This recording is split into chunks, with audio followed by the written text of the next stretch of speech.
बहुत सुंदर एगो छठ के गीत बा और सोहर की लय बा ऊपर कवि के बड़ा सुंदर गीत बा। आप सब सुनी। छठी माई के घटिया पराजन औरी बजन बाजे औरी बजन बाजे हो ए सैया जी पे लेना नी पियरिया अर्घ देवे जाइबो।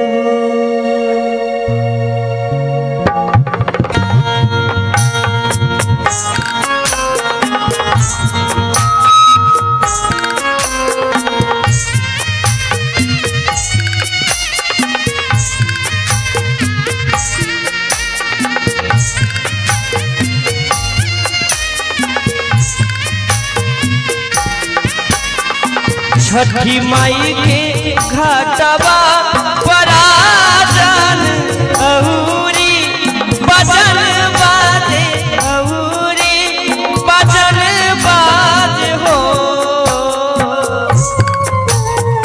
छठी माई के घाटवा पराजन औरी बजन बाजे औरी बजन बाजे हो। सैया जी पे अपनी पियरिया अर्घ देवे जाइबो। सैया जी पे अपनी पियरिया अर्घ देवे जाइबो।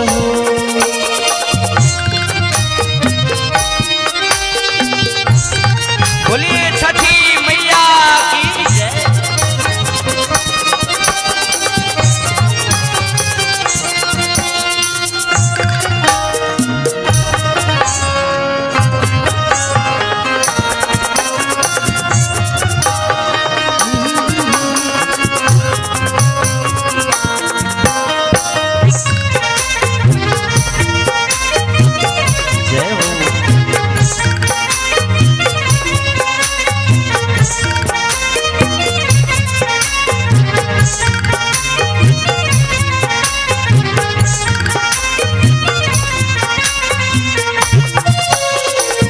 और पत्नी अपना पति से कहताड़ी जोड़े कलसूप जोड़े नारियल घाट लेके जाइब घाट लेके जाइब हो।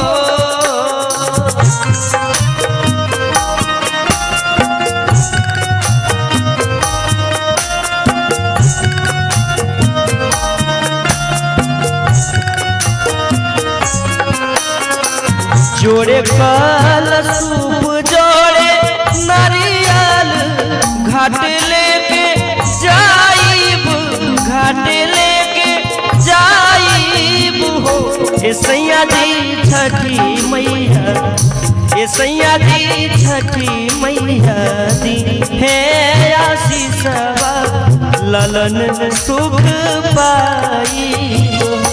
ए राजा जी छठी मैया दी है आशीषवा पुत्र सुख पाइबो।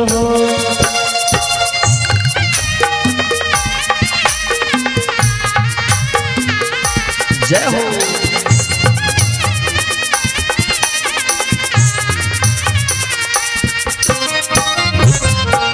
एक बार सभी लोग बोलेंगे छठी मैया की जय हो।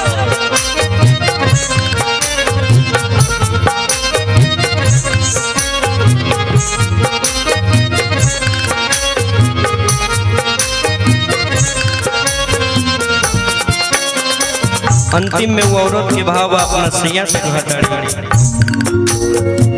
मैया खातिर चुनरी मंगाइब घाटे पर चढ़ाइब घाटे पर चढ़ाइब हो।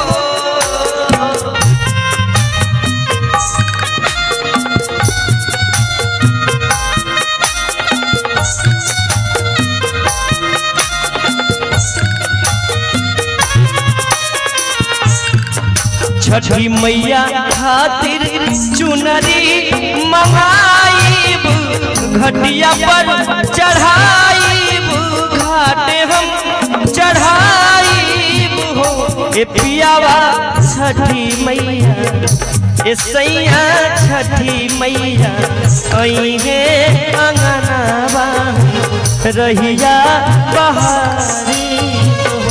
ए पियाऊ छठी मैया, अइहे अंगनावा परम सुख पाई हो।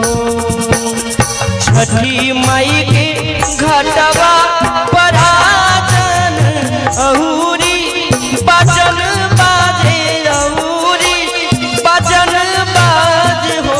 ए पियाऊ बिनी नाना अपनी पियरिया अर्घ देवे जाइबो। ए सैया जी बिनी नाना अपनी पियरिया अर्घ देवे जाइबो हो। ए राजा जी बिनी नाना अपनी पियरिया अर्घ देवे